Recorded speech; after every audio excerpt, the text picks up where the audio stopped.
Here we are at Big College Sports, Season 1, Episode 4. And we're going to talk about, well, I don't even want to say it, but it was the OU-TCU game. Okay, so Ed, tell me your thoughts. Okay. Well, first off, let's get real. It was ugly. It was ugly. And the second thing I want to say is that, with the exception of my brother-in-law, who always seems to see these things coming, I didn't, nor did anybody else. I mean, nobody in their right mind thought that was going to happen yesterday in Fort Worth. The Kent State game, we sort of understand that because K-State always gives us trouble, always. And the K-State game, let's go back there a little bit. In the Kansas State game, I said to my buddies at the OU game, I said, here's the deal. I feel good about it, the game today. But what's going to happen is that Kansas State's going to come at us. They're going to try to score first, and then they're going to make us try to play catch-up, and they're going to ground ball us to death and run the clock, and we just have to catch back up. And then I believed at that game what was going to be different this year than in past years with Kansas State is that our defense was up to the job of shutting down their offense. I remember, well, and I really felt strongly that what I'd seen the first three games with OU this year is that the defense was different. We had a different defense under Brent Venables, and we're going to be able to shut down teams. And 2 years ago down at OU against Kansas State, we couldn't do that because Deuce Vaughn would jump in there and hit a crack and go 40 yards and break our back. I just didn't think that was going to happen again with Brent Venables as a defensive guy. But it did happen against Kansas State, and we could just never catch up. Plus the fact that, and Dylan Gabriel, bless his heart, he's all we got. He's all we got. He's going to give us the best he can give us. But like that, the Drake Stoops pass on a fourth down and 4th and 4, just out of the reach, Right. by inches. Well, if Drake catches that ball, it's a whole different game, and a whole different season, if you will, because we make that play, we go score, we win the game, and then we feel good about we dodged the bullet, so we learned a lesson from it, and we come back, we go to Fort Worth, and we take care of a TCU team that's a good team, but not a great team, and nothing we couldn't handle, given what we'd seen the first 3 weeks of the season. It just wasn't going to be a problem. And even after Kansas State, I still felt good about going down there and using that game as an opportunity to turn things around, get focused again, and get back on the seat. Because lose early, you can lose early. We know that, and we can come back and take care of business and even make the playoffs. At that point, we could do that.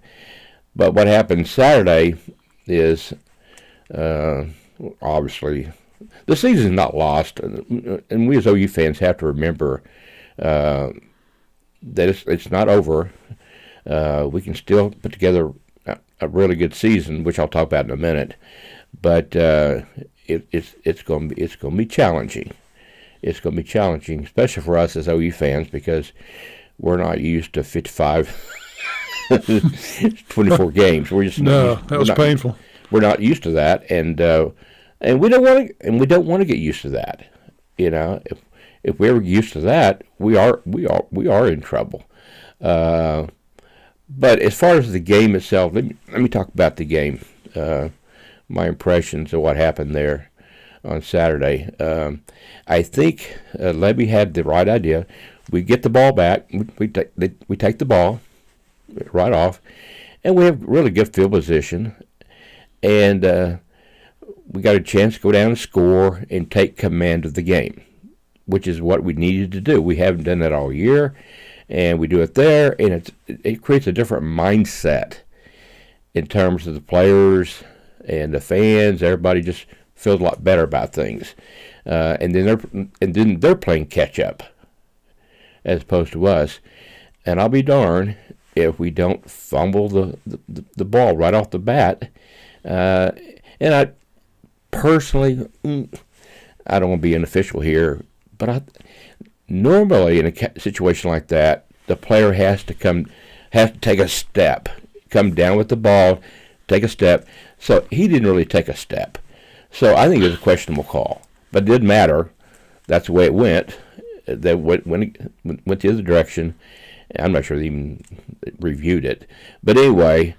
So once that happened, we were in trouble in terms of mental makeup, if you will.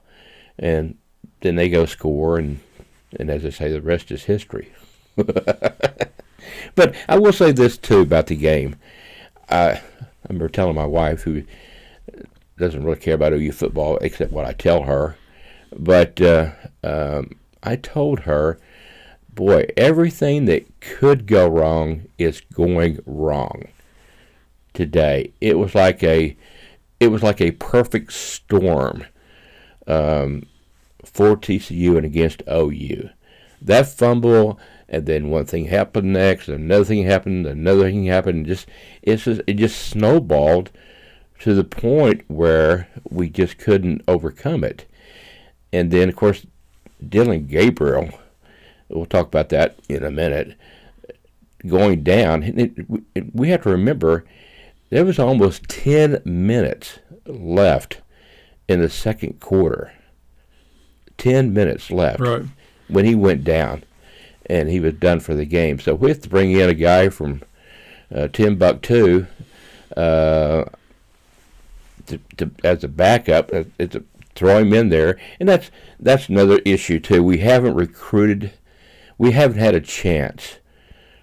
Brent hadn't had a chance to recruit long enough to bring in those kind of backup players that are going to fill in a situation like that. And at that point, and I do believe if Dillon hadn't gotten hurt, because if he goes down there, if he slides in around the 50-yard line, so he goes in there, we're still down by, I think, 20, 24 at that point. But if he slides in, I think we go score there, and now we're down by 17.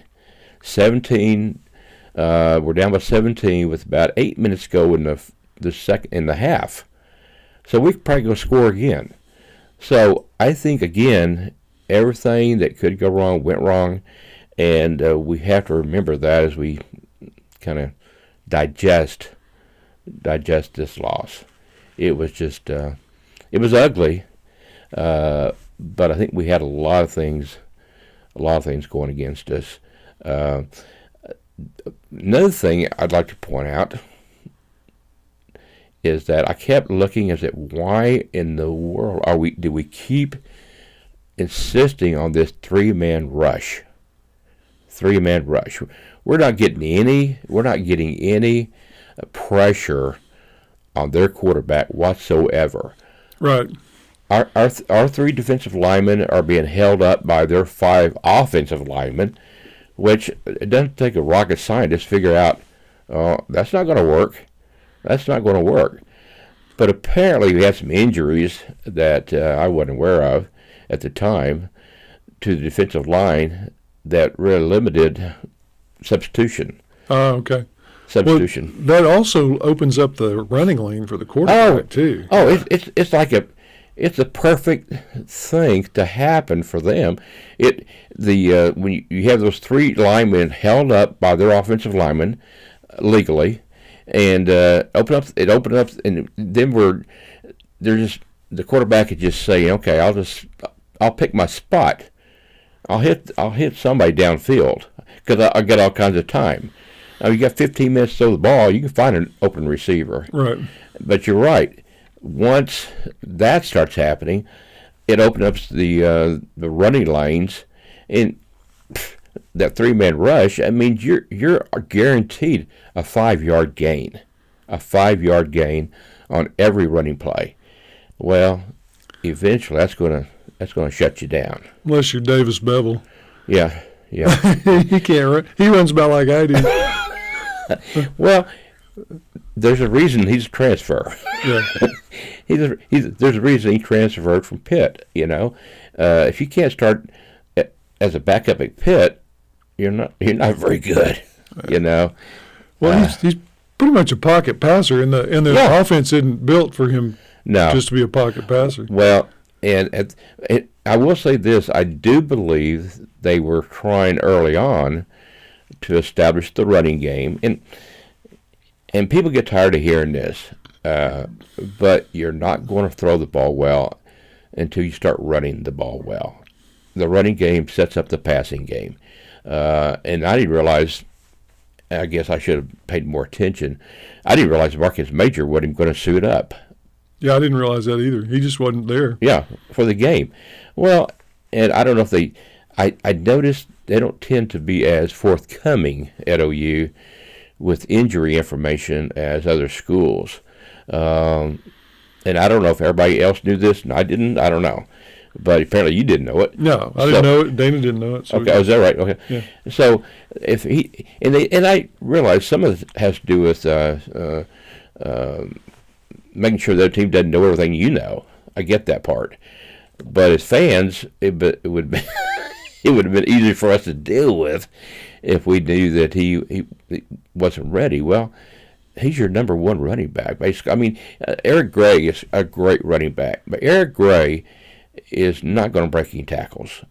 It's just not going to happen. He's a quick kid. He got some good moves, but once he hits a defensive lineman, he's going down. He's going down. He's not going to pick up an extra 2, 3, 4 yards. Whereas Marcus Major can do that, and Marcus Major's also gotten some speed from last time I saw him last year. Makes a huge difference. So if you're down to one running back, we were pretty much in trouble, and of course with Dylan Gabriel going out, I mean, they could have scored 100. Oh, he could have if they wanted to. Yeah, I thought Javante Barnes did a great job in relief. I think that guy's got some breakaway potential. I think you're right, and I don't understand why they didn't put him out there earlier. Javante Barnes is a player. That kid is a player, and we knew that.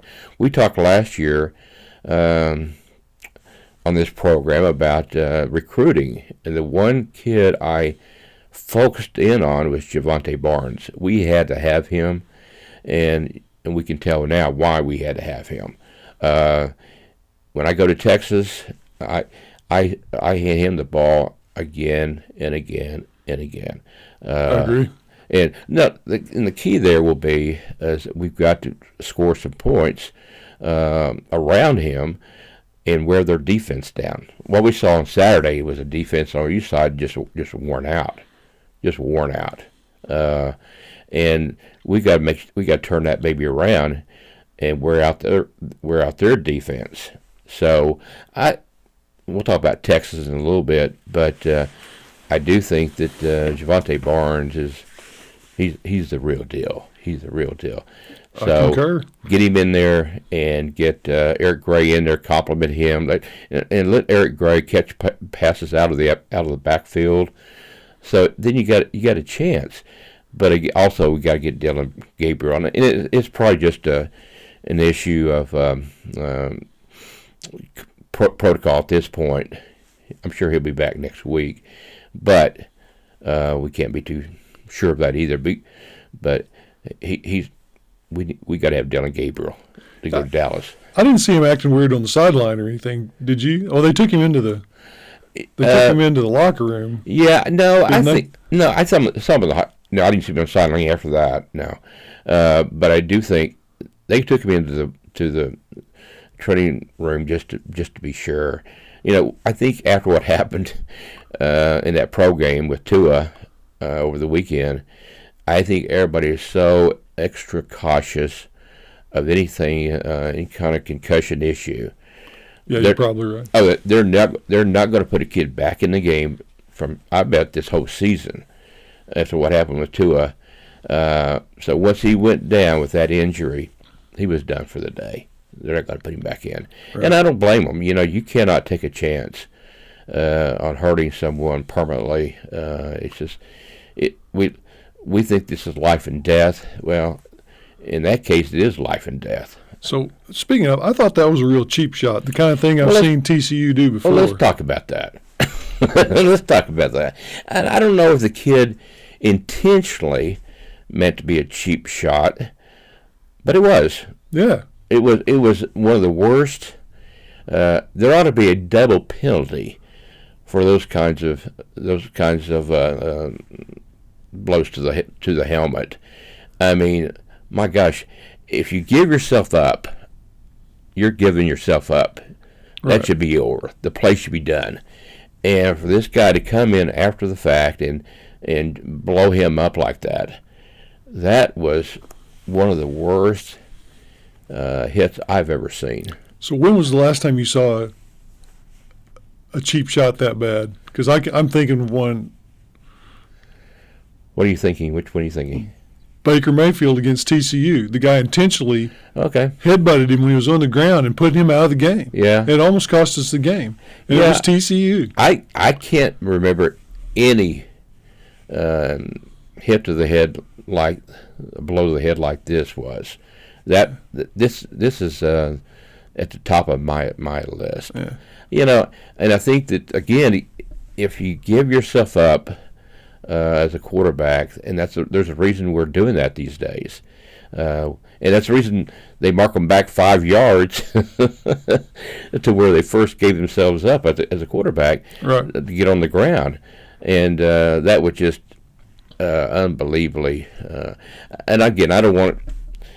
A lot of teams, some teams do it on purpose. I'm not saying TCU did that, but I will say this: if he's out against Texas, I may change my tune. Yeah. You were talking about there should be extra penalties. Yeah. That kid, just missing a game. It's time to find the university or something. If they're teaching him to do that. In pro sports, of course, this guy would have fined hundreds of thousands of dollars for that hit. Yeah. You're right. At some point, the university athletic department has to be fined for that kind of cheap shot, whether it is or not. That's why we have review boards. You should have to give his NIL money to charity or something. Yeah. Because that was wrong. Well, it was wrong, and it's almost like we need to. He's out for the rest of the game, and that's a good move, and it's a 15-yard penalty. That's a good move, but almost ought to be a 30-yard penalty for something that bad. Or points. Egregious. Points on the board. Yeah. Well, that's right. We lost. You take the quarterback out. Yeah, we lost 7 points right there. When he went down on that drive, we lost 7 points right there. Not to mention what we lost later in the game. So, it was just bad all the way around. So, but I think Brent Venables handled it with such class. He didn't dwell on it. He didn't hit on it. He just basically said, that's part of the game. And of course, down deep, he's thinking shouldn't be part of the game. And coaches should be more respectable about things than that. But that's Brent Venables, and he's right. At this point, OU fans and OU can't focus on that. We just got to figure out a way to move on. But no, it was bad all the way around. So at that point, we're playing catch up in the worst way because we didn't go score, of course. Right. We didn't go score, so we're still down by 24, and at the half, which is It was give up at that point. it was. And I will say this: I didn't see. I mean, for fans, we gave up, but as far as the players, I didn't see that. I didn't see them giving up. I think they kept playing hard through the game, but it's challenging. On defense, I think let's say this: we need to get back to our standard defense, 5-man front against Texas, and we need Javante Barnes to tote the rock early and often, and I think, oh my God, how many times have we seen this in the last 2 games where your secondary makes a bad cut, gets a bad angle? I'm not sure how that's happening. I know these are. Let me say this: I have a friend who tells me all the time. He says, "Okay, we got to remember, we got to remember that we got a new coaching staff, we got a new mindset, we got a new culture, and we're still playing with guys that were backups last year." Right. Backups last year, because we don't have a lot of recruits from this last class that are playing a lot right now. So these kids, well, just like a Stutzman.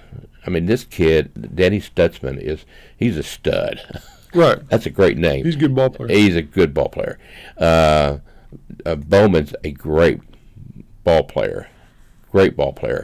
But these kids are 1 year out of high school. And it's going to take them a little time as starters to know exactly what angle to take on a play.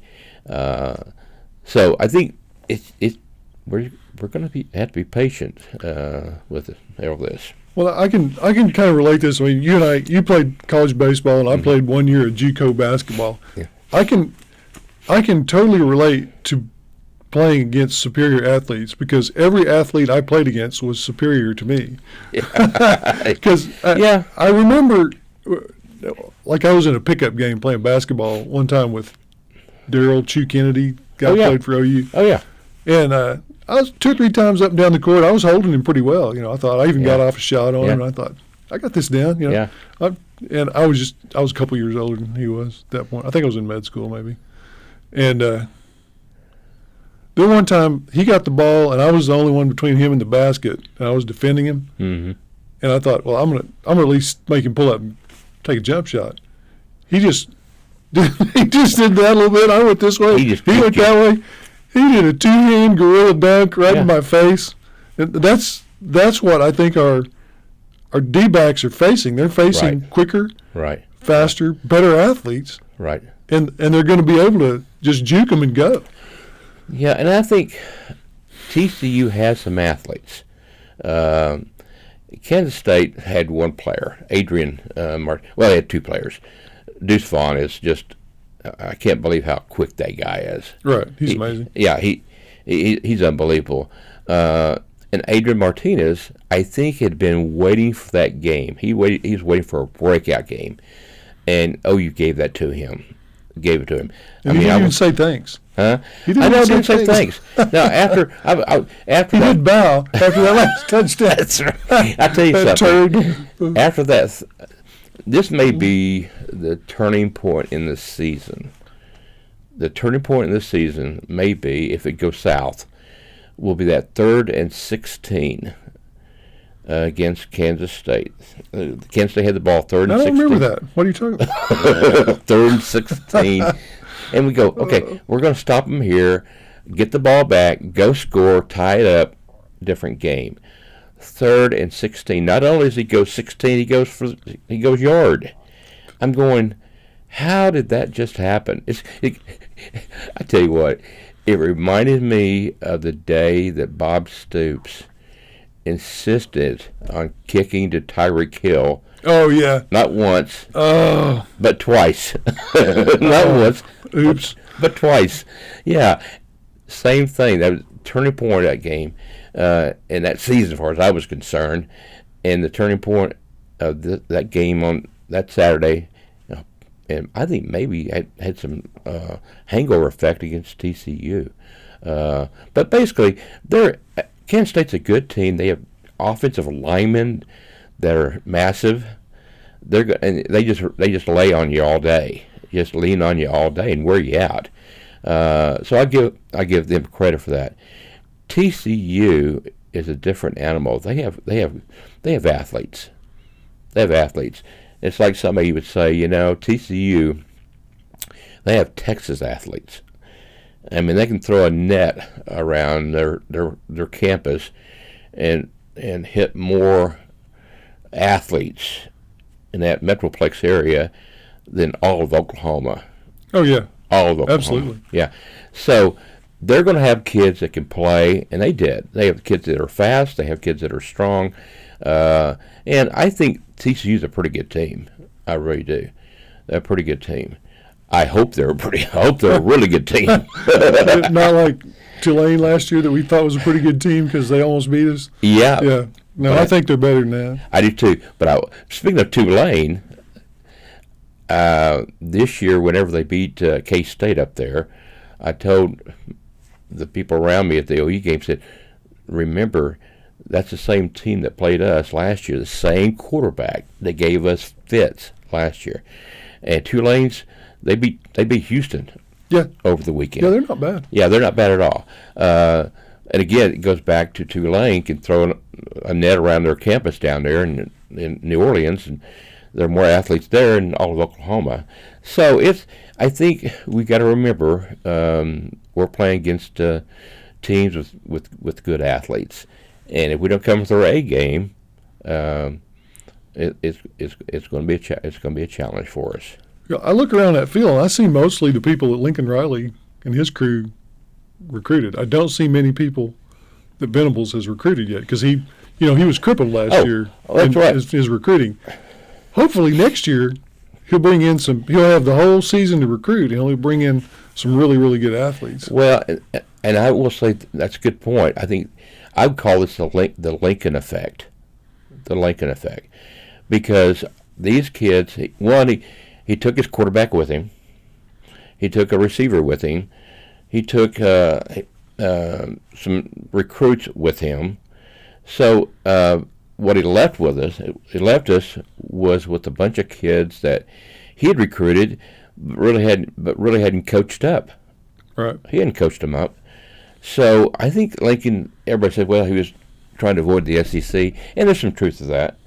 But he's also saying, I want to go out to California where I can do the same thing that they do everywhere else, recruit with ease. And I think he realized you got to man up at OU. You got to man up. You got to coach up at OU. And if you're not willing to put in the time, you're not going to win it. Not going to win at all. So I think I see the Lincoln effect here with a lot of. One other thing, I think I do have one concern, and I guess the week before the K-State game, they had a defense-only meeting. Maybe it's just the defensive backs, I'm not sure which it was.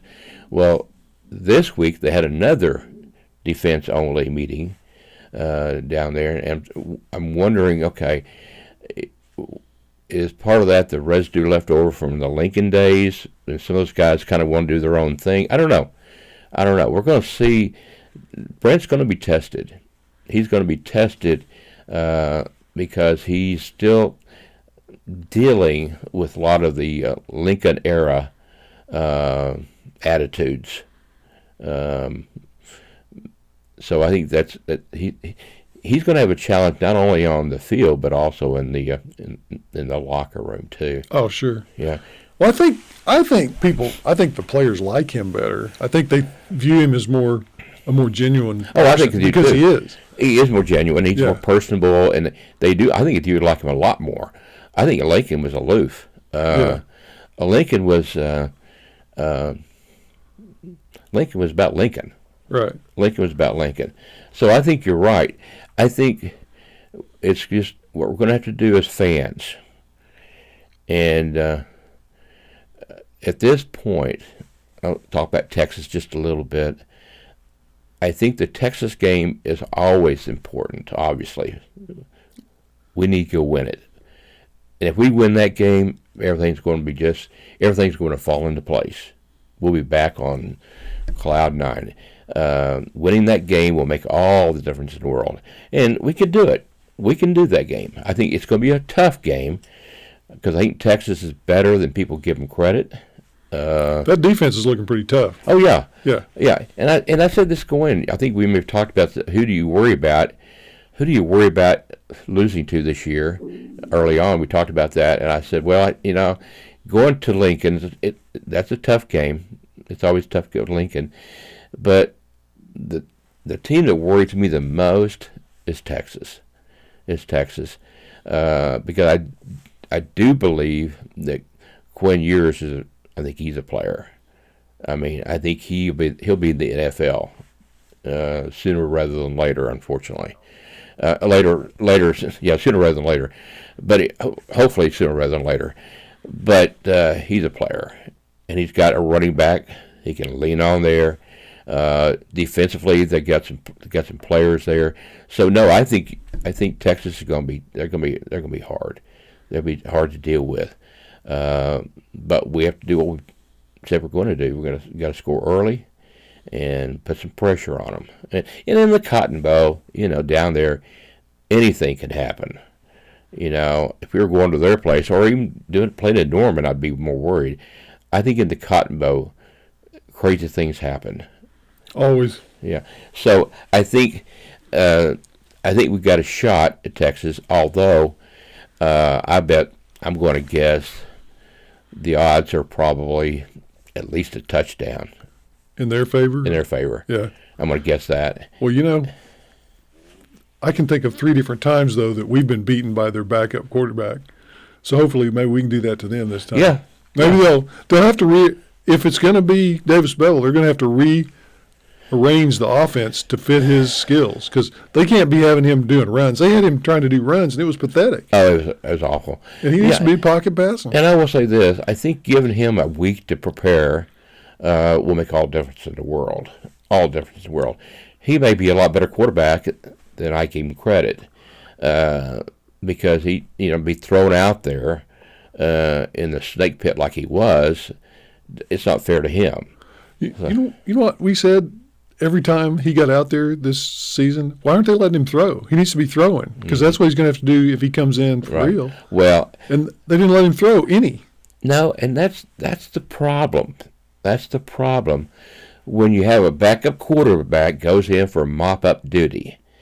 They say, well, we don't want to rub it in. No, you need to rub it in. You need to get this quarterback needs to run his game. Yeah. This is his only opportunity to play that position before he has to come in a situation like he did on Saturday and actually perform at a high level. Right. So, no, you're right. This handing off to the running back to run the clock out, that serves no purpose. He might as well just stood around there on the bench with his helmet off. Yeah, he come out there and hand off. And why would you even mess with that? I mean, put in the fourth quarterback. That way you won't get the second one hurt. if you're gonna take that attitude, I am glad we did at least see General Booty for one series. Yeah. Who knows what he can do because he just handed off. Yeah. Well, let's do this. If Dylan can't go this week, and let's hope he does.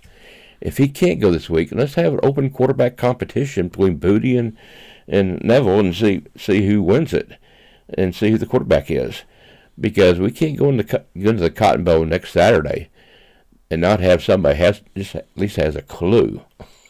Well, I looked up some of Booty's statistics at the JUCO where he was at. Oh yeah, he lit up some teams for Sure 500 plus yards passing and 100 yards in rushing too. So he actually can run a little bit. Yeah, and I don't know why they chose.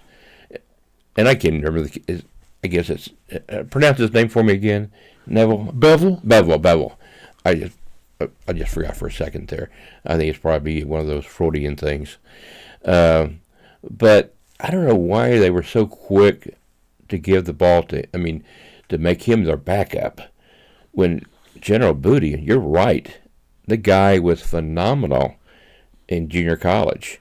Yeah. And I know it's junior college, but hey, you know what? Receivers are receivers, and defensive. It's the same game basically. Right. He was a starter. Yeah. He was a starter. Yeah. It wasn't a backup. Yeah. So I'm not sure.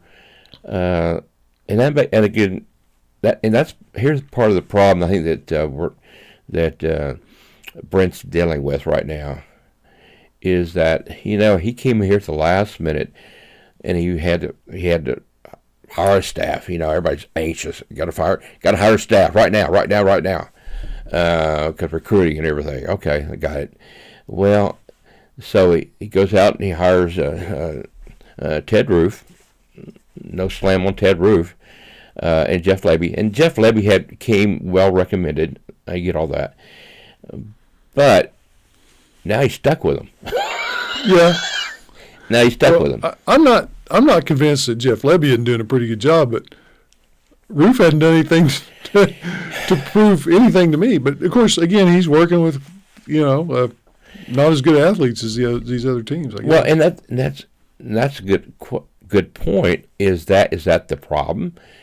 Is it because where he was before, we had better players that made him look good? Where was he? I don't know where. Do you know? I don't remember. Well, he spent most of the time at Georgia Tech. Really, Georgia Tech? Okay. Yeah, and other places too. But I looked up his bio. I'm going, okay. I don't remember Georgia Tech ever being a defensive monster. They were back in the 50s. They were back in the 50s, and That's been a while. And he's about that old. But surely. And here's the problem running also. I think the big problem is he looks like Steve Martin. So the guys can't really take him serious if they think he's the Pink Panther. He looks like a Steve Martin, and looks like an old Steve Martin. Yeah. It's like my Pink Pandas haven't taken me seriously sometimes. God, that guy's old.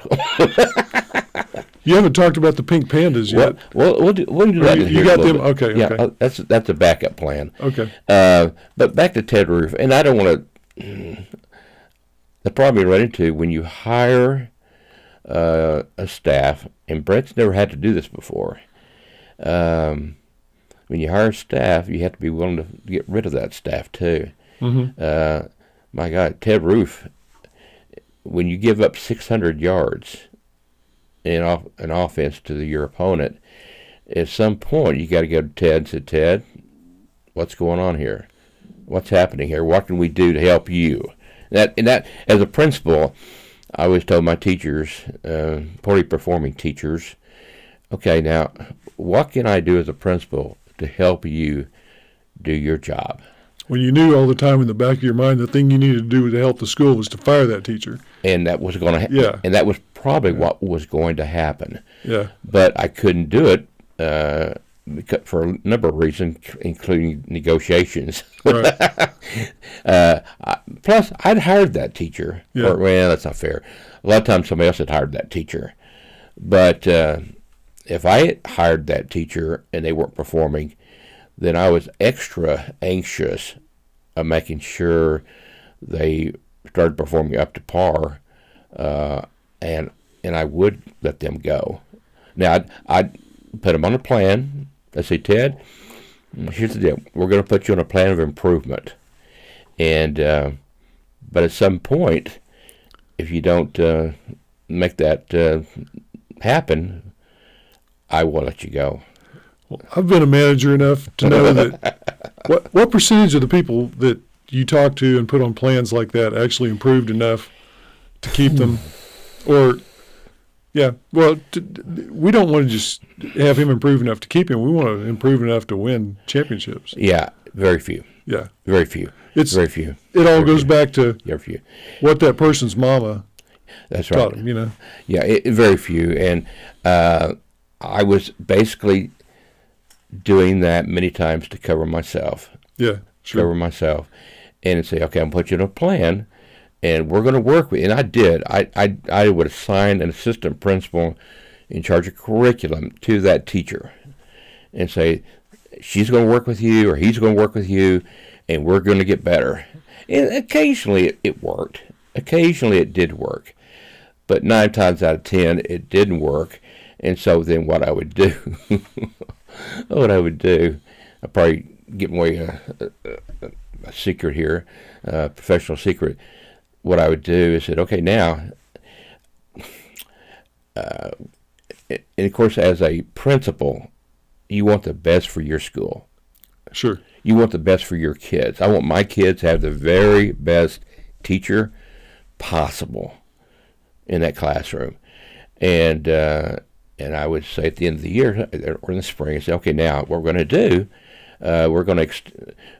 we're not going to resign you at this point, but I want you to interview for this position, and if you're the best of the bunch at the end of that process, we're going to hire you back.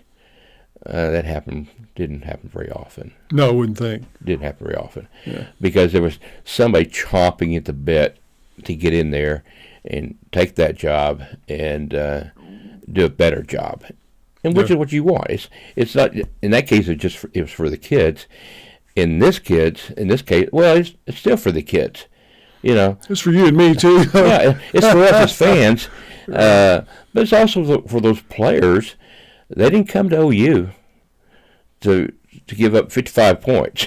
No, they didn't come to OU to lose 55-24. Was not in their game. And let's face it, too many of those and those recruits that we've got committed to sign in December will start having second thoughts. Sure. Yeah, they want to come here and lose. Yeah, second thoughts. Bad news. Speaking of that, recruiting, we lost a kid last week, David Hicks. You probably heard that story. David Hicks he's a number 1 defensive lineman in the country, and the whole world thought he was coming to OU. He committed last Wednesday to Texas A&M. Now, I realize some of it had to do with NIL money, and I get that. But at some point, Saban, Nick Saban, he doesn't have to worry about that. Those kids come to Alabama, they don't even think about they won't go to A&M just for NIL money. They're going to go to Alabama to play for Nick Saban and to go to the NFL. Right.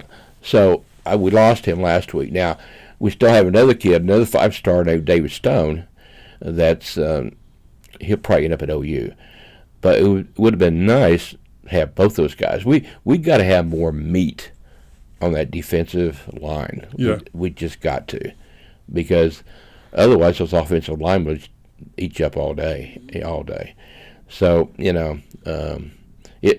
all that impacts. And Brent Venables, he'll have to make a decision one of these days. If Ted Roof doesn't turn things around and fast, they'll have to make a decision, because not just the fans, but the recruits and the players too are looking at him for leadership in this area.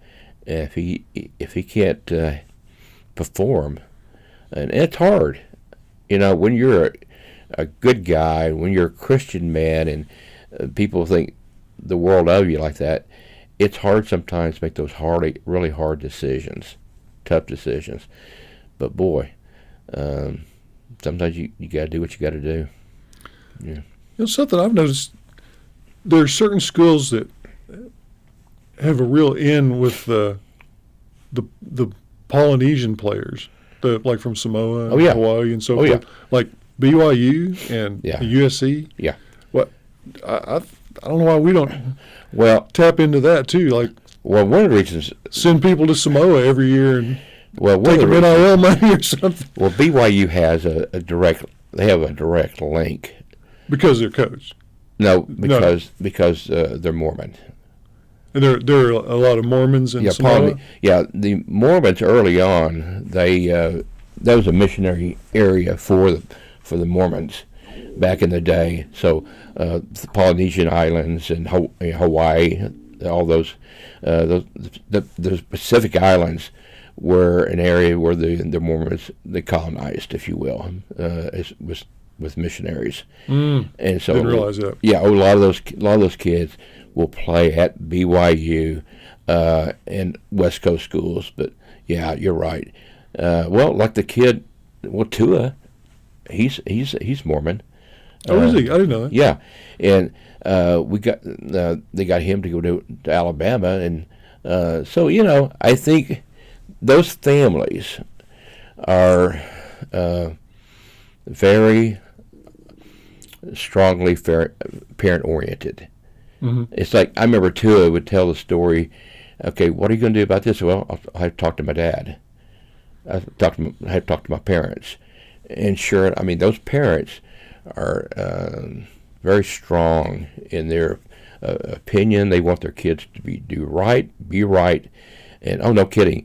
If we could ever get that, and I think Brent can do that. He has that kind of character, that kind of mindset, where once we get those kids coming in, that mindset culture, then that's really going to be a benefit to us. Because there's not only they good kids, they're good people, they're hard workers. So now I think you're onto something there. Some of those guys are big. You betcha they are. They're big. Oh yeah. But some of the best defensive linemen come from Samoa. Yeah, they're like sumo wrestlers. Oh yeah. Yeah. So no, I think that's something that Brent, and I think here's the thing about Brent. I think he's hit on something. I think parents want their kids to come play for a guy like Brent Venables. Sure. They really do. And I think eventually that can overcome the NIL attraction. But yeah, I don't know. It's going to take a while. Because the parents like the NIL too. Because they get some of the money. Or just like the kid from the Hicks kid. I guarantee you, he was set to go to OU, but I think his parents are saying, boy, we could sure use an extra $100,000. Sure. And that's what in A&M, and until the NCAA gets this under control, where I remember this back in the day, it was donors buying players was so off limits. I remember, you probably know the story too. I remember that when OSU went on the near-death penalty, right, with T-Bone Pickens and Hartley Dykes, right. He never set a step on OSU's campus, but on signing day he signs with OSU, and what had happened? T-Boone had $40,000 in cash in a bag there, waiting for him. Well, they got in trouble for that. Today, it's fine. Mm-hmm. It's legal. Yeah, it's legal. And these schools, A&M's the worst probably. Texas is pretty bad too, but A&M's the worst. So all they do is line up their donors.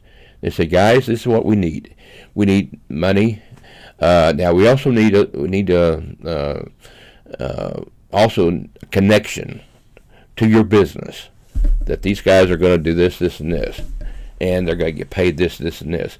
There has to be connection, but A&M's the worst.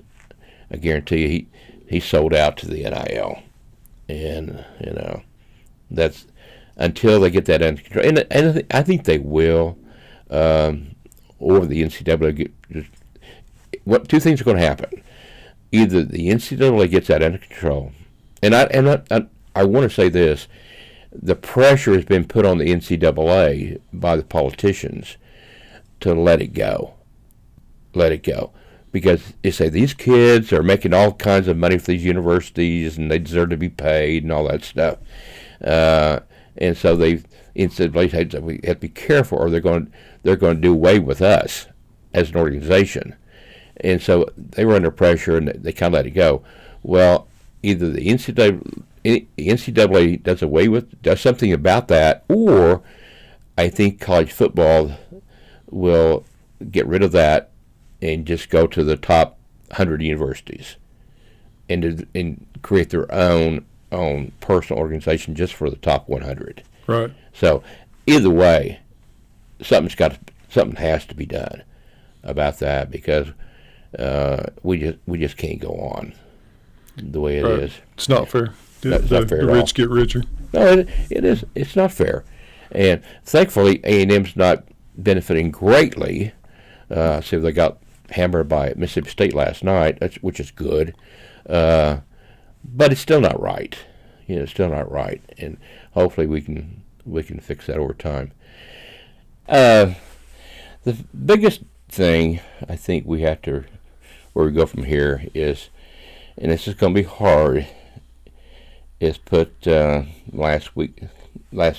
to rest, to bed. I don't know what happened. Matter of fact, I woke up this morning thinking, I don't think that really happened yesterday, because the sun's up, the birds are chirping, everything seems fine. And that's what we have to remember as OU fans, that every day's a new day, and the sun's going to get up tomorrow just like it did yesterday, and we'll be okay. The key will be, I think, like I said about Texas is going to be hard, but, I'm not, even if we lose that game, we can still recover. Yeah, it'll be 3 in a row, which I'm not sure the last time we lost 3 in a row, but we're up against it. It had to be the Blake years. It had to be. Yeah. I think it had to be the Blake era. Other than that, that's the last time. So losing 3 in a row would be tough, but we have to remember we played K-State, TCU on the road, and Texas on the road. So that would be tough. But here's what I want. I just want to see improvement. Yeah. I want to see improvement on the defense. I want to see improvement on the offense. I want to see the players focused and making plays, in position to make plays. And if that happens, win or lose, I think I can't believe I'm saying this. Hating Texas as much as I do, hating to lose to Texas as much as I do. But I think I could live with it if we get better. Because I think down the road, we got a better schedule. I know Kansas is tough this year, but they're still Kansas. And we got them at home the next week. And then I think we get a bye week. So after that, things are just going to start falling into place. Those teams that, like an Iowa State, they're going to lose it again before it's over with. I mean, a lot of those teams are going to start. Well, Baylor lost. So playing them at home now with 2 losses is a whole different deal than playing them at home with no losses. We got OSU at home. So I think that we just need to take it one step at a time, work on improvement, and get through this year remembering this, that every first-year coach goes through growing pains. I don't remember the last first-year coach, and you may help me with this. I don't remember the last first-year coach, including Saban, who went out and just went undefeated. It doesn't happen. It does not happen, because in college football, the new coach has to come in, hire new staff. And those staff members have to start relating to those players. There's a transitional time for a first-year coach that's inevitable. Sure. And I remember telling people, I think I may have said this on a blog here, is I'm excited about the season. I think we can win every game, but OU fans are going to have to be patient because this is a transitional time for a new coach, and we're going to have to understand that. It's going to take some time, and I think even third loss next week, I think we can survive that, come back and have a great season, go to the Alamo Bowl, and have a great recruiting year. And next year's going to be a whole different story. It's hard for It's hard for OU fans to be patient, but we're going to have to be. We don't have much choice. No, we don't have a choice, and that's a good point. What choices do we have? You know, the other thing I will have to quote Bud. Bud said it best. The greatest coach of all time, in my opinion, Bud Wilkinson. He said things are never as good or as bad as they seem at the time. And he's right. Yeah. He's right. He's spot on. Same thing here. Things are not as bad as they seem, and not as good as seem. We thought we were on top of the world 3 weeks ago. Sure. So we'll be okay. It's just we just need to be patient. Okay. Well, I got a good buddy who lives in Norman that he's a big OU fan. He was a Roughneck even. Oh, he was standing as close as I am to you when Billy Sims fumbled football against Nebraska. I remember it well. And my friend had played high school football. And every urge in his body told him to dive on that ball. I can only imagine. But he managed to hold himself back. But anyway, since then, he has decided that he's going to be happy even when OU loses, because he is not going to let a group of 19 and 20-year-old young men determine his happiness. So I think that's probably a pretty rational way to live. This too shall pass. But I think we have to remember again, it is a game. Yeah. I mean, it's more than a game to a lot of us on Saturdays, but it's still just a game. Yeah. You know, we have to remember that. Yes. Yeah. Okay, talk to me about the Pandas. Well, it's Pandas. Well, we took another beating last week. We have tell us about them. About the Pandas. Okay. Excuse me. Okay. This is so right now you're coaching a T-ball team. Yeah. Let me share how this happened. What happened? I was praying one day, and I'd kind of run out of one ministry, was looking for a different ministry, and I've been kind of wanting to do this since Heritage Hall, actually. And since Seth went off to college and played a little ball there, and I went down there for 2 or 3 years with her, and then she graduates, and so then I've had about 4 or 5 years, 6 years of not having any softball in my life, no coaching in my life. And I've been praying about it and thinking, well, maybe I help out over at Cristo Rey High School, and I thought, well, maybe I can help them start a program over there, and that might still happen. But I wanted something more immediate. So one day I'm praying about it, and I called down to PCO, where we used to play ball down there, PCO Sports, and I told David Wyman, who's the new commissioner, I said, David, here's the thing. I've been thinking I might want to coach again. So, and I know everybody else has coaches other than T-ball, because those, once you get past T-ball, they pretty much say those coaches for life. A lot of them are travel coaches are making tons of money, so that's another story. Doing that, and I'm past the point where I'm going to try to make tons of money coaching softball. I said, well, if you need somebody, give me a call. I can help out over there. Well, and I actually talked to my vestry about it. I'm on the vestry of my church, and they were talking about ministries. I said, I've been praying about this, and the Lord seems to be laying on my heart to coach again. So I want you guys to be aware of that. I know it's it's crazy. I know I'm crazy, but you guys already knew that. I said, well, I want you to pray with me about this, and so we did.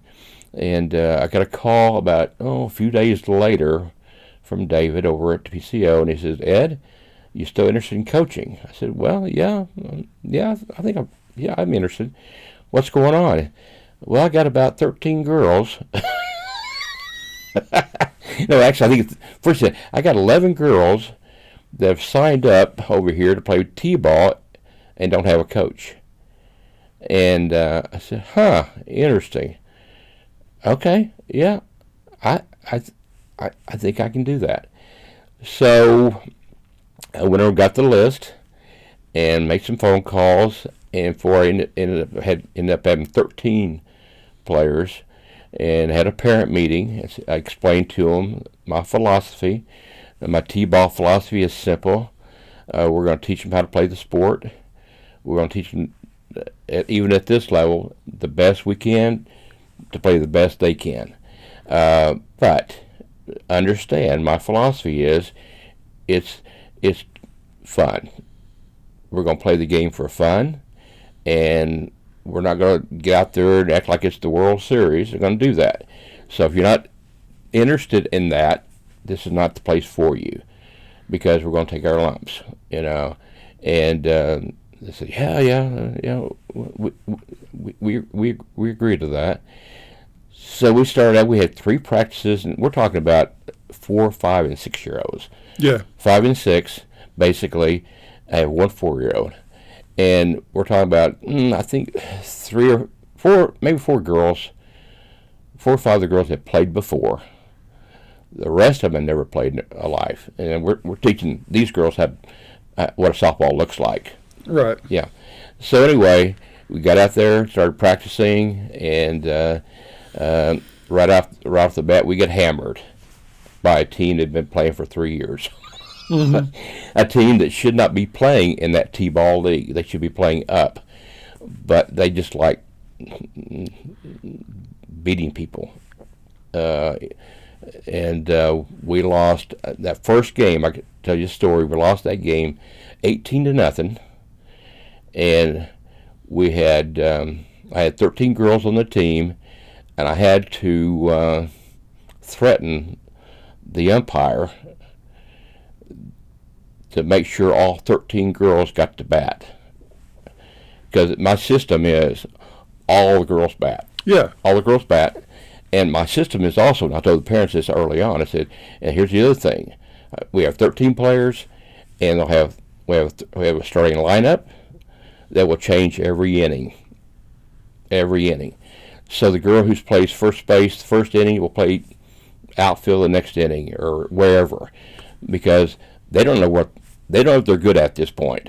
Yeah, they have no idea. They have no idea, and so we're just going to teach them the game and teach them, and eventually that'll be the next coach's problem to decide who does best.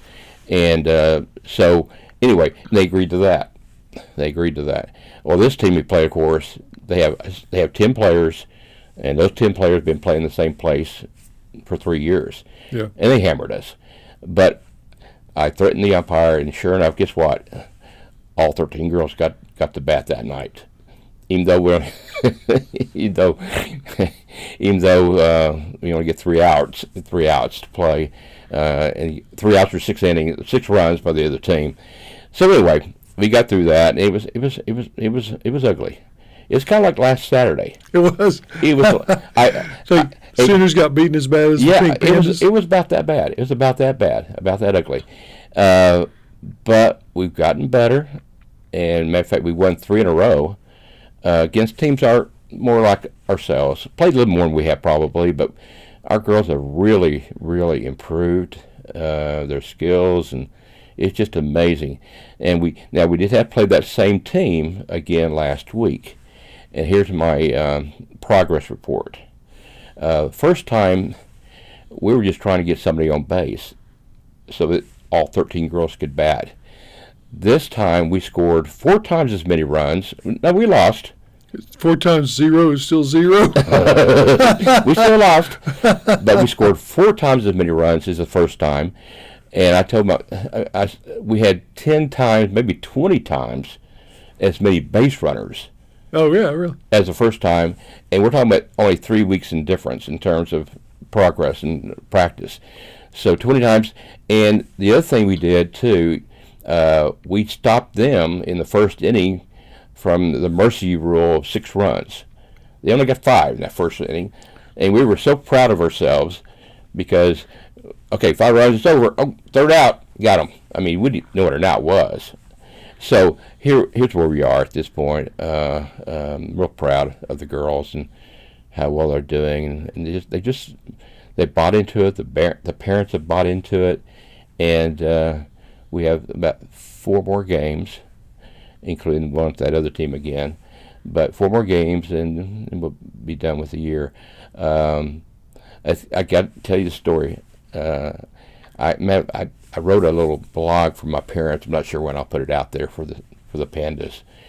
And I likened our situation in that game last week to my Nancy Teehee story. Nancy Teehee. Oh, yeah. Nancy Teehee. I think you probably heard.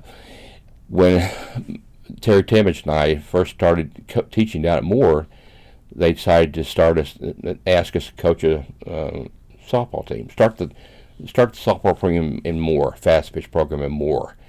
And I said, yeah, that'd be, we can do that. Terry and I can do that. But we didn't play fast pitch. We only played slow pitch. The West Side and Edmond played fast pitch. Well, Nancy Teehee played over here at Putnam City, and that girl was unbelievable. She made, I mean, you could barely see her ball, much less hit it. Mm-hmm. And our girls had never played fast pitch, you know. So it was it was a challenge for them. It was a challenge, and we drew them in the district tournament because we were the worst team, and they were the best team. And my buddy and I said, okay, we're going to score a run today. We're going to score a run against Nancy Teehee, the only team in the state that's going to score a run against Nancy Teehee this year. We're going to figure out a way. And sure enough, we did. And we're about to get run ruled. I think it's about the third inning, about to get run ruled. And we had one batted left, and we had a girl, she walked. She stole second. She stole third with 2 outs, and we squeezed her in. Squeezed her. I mean, unbelievable play. Unbelievable play. Squeezed her in. We scored a run. I think we lost 18-1. But you know, I told fans, people all the time, said, you would think we'd won the World Series. Our girls went home on that bus happy because they'd scored a run against Nancy Teehee. And that's why I tell my parents, it's the same way here. It's the same way now. You know, it's not just about winning. It's about having fun. It's about having the girls learn the game and learn a love for the game, but have fun playing the game. And, you know, if we didn't have a scoreboard, which I'm not sure why we have a scoreboard, I'm going to have to address. T-ball? Yeah. That's a good question. It's for the parents. Well, I think what's happened, I think somebody snuck it out there when I wasn't looking, and I'm going to have to address that with the commissioner, because there's really no point in keeping score at this level of T-ball especially. So if it weren't for the school board, the girls wouldn't know the difference. I remember Sethy, when she was playing ball. Did we win? T-ball, yeah. T-ball. Yeah, did we win? Yeah, honey, we won. They scored 50 runs, but we won. Right. Yeah, they don't know. They don't know the difference. They're just out there having fun. So anyway, I'll have to address that this week with the commissioner. But no, it's been a really, really good experience. And you know, as you get older, you look for ministries like this, and how can you do something that how can you give back? I'm just glad that God made the call. So I may, we'll see. I may do it again next year. All right. Yeah. Well, only thing I can say to you is if you keep doing it, quit at 5th grade, because that's when the parents get ugly. That's when they really get ugly. I got fired twice as the basketball coach for my kids right at 5th grade. Well, I will say this. I probably deserved it, but that's No, well, even at T-ball, parents can get a little bit anxious. I find it. That's why I think the scoreboard's a problem, because if the girls don't know the score, the parents don't know the score, it makes it a lot easier, because they think we're supposed to beat that team, and then of course me, I know reality is that's gonna be difficult. Yeah, you're not going to beat that team. So even at our level, I find parents sometimes have unrealistic expectations, and sometimes that's my job as a coach to help them understand that. Yeah. Well, I've got to admit that I was a parent with unrealistic expectations when my daughter first played. I said something to a coach that now that I so regret. I've since apologized to him for it. I said, man, I'm sorry about that. I should have kept my mouth shut. Oh, Robin, tell me about it. I was the same way. See, I have a hard time questioning my parents' expectations when I was the exact same way.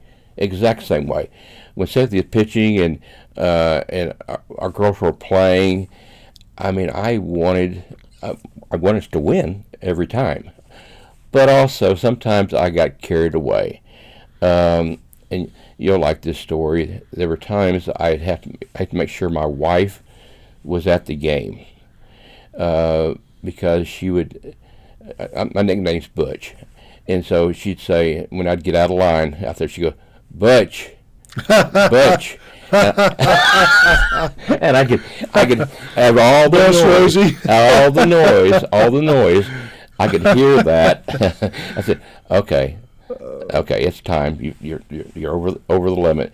Well, I got one of those here all back in T-ball. Oh, you did? Yeah, I did. You got a Butch in T-ball? I got a Butch in T-ball because the other team, they were being so horrible. Mm-hmm. Horrible.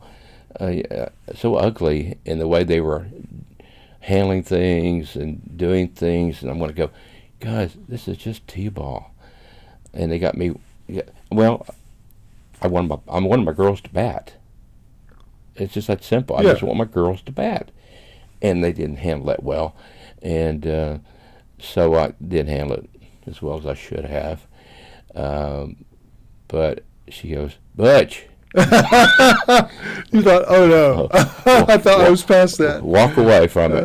And she was right. This last game, I was a lot better. And sometimes just got to keep that in mind. And because you know me, I'm extra competitive. Oh my God, I'm just so competitive. It's hard, but you gotta settle down, girl. I didn't have a Rosie because my wife is worse than I am. Oh, and she's louder than I am. I guess I'd say you're being competitive. Yeah, she's plumb competitive. Yeah. But it was good though. It had her there to kind of walk me off the ledge. All right. Well, okay, is that all you need to tell us about Sooner football and the Pink Pandas? I think so. All right. We'll give you another report in about a month to see how the season is ended and how the Sooners are doing. It'd be a good time to do a combination of both, probably. All right. Yeah. I'll look forward to it. Yeah. Well, I guess that's it for now. Thank you all for joining us, and we'll see you next time on Big College Sports.